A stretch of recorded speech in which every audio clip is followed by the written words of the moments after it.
waaw musiciens yi nee nañu bërikat yi nee nañu footballeurs yi nee nañu ñoom sonn nañ ci tëj bi nañu leen bàyyi ñu ubbi waat boîte yi soirée yi tàmbali ñépp di jaxasoo di fecc ka dem ak a dikk kullu xisbin bi ma ladayhim farihun waaw am na ay weer ci ginnaaw nag bi ko waa jàkk ji di wax dañ ne ay dof lañ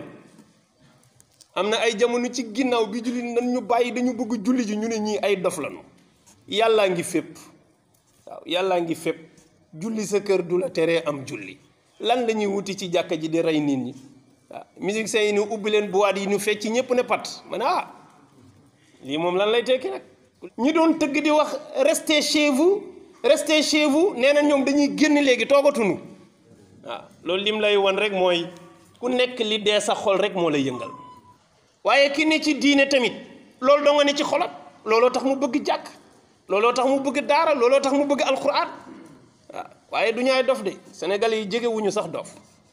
jógewuñu sax di soofantal feebar waaye dañoo xam li xew rek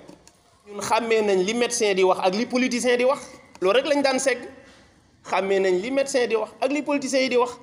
am na ci benn rajo boo xam ne nii moom mbokk ma fa nekk chaque suba teel ëpp na juróom-ñaari weer chaque jour corona lay waxtaane sénégalais yi dañoo dëgër bopp sénégalais yi dañoo xamadi sénégalais yi dañoo indiscipliné toog leen seen kër ngeen bañ te mu nga dëkk ba Thiès dëgg la Dakar lay liggéeyee même bu dee luye na fi mais Thiès la dëkk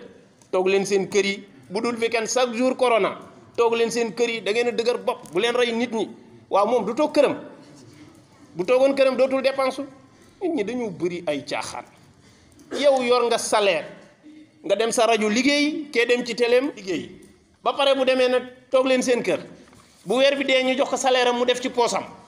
léegi borom cantine bi ñu ne ko tëjal sa cantine bi te bu weer dee mu toog di ko xool su génnee mu ne ko da ngaa dëgër bopp toogal sa kër te lu mu am lekk ko bàyyi ko ñii dañoo yab loolu mooy yab askan wi pur nag dañu yab amuñu benn respect ci doomu aadama yow yaa ngi liggéey nan ngay waxee nit ñi toog leen seen kër weer wu dee nga jot sa salaire nan ngay waxee nit ñi toog leen seen kër wa ilaa lenn la ñu war a def ñoom nañu arrêté seen salaire yi su weer dee ñu ne baal nañu leen ko nañu ko def ci feebar bi nañu ko def ñetti fan ñu seet ñooy génne seen bopp moo tax yeneen rajo yi ci des yëpp dañoo xëy ne ñun lii xamatuñ ci dara taxaw Sénégalais yi duñu ay dof nañu bàyyi Sénégalais yi ñuy xas jegewuñu sax dof nit ñi dañuy doxi seeni soxla comme ñoom ni ñuy doxee seeni soxla su moytu jotee ñépp di moytu lu leen di lor que génne dépense dong lay wuti kooku dund la bëgg mais bëggul dee parce que da nga génne dem ci sa rajo di wuti dépense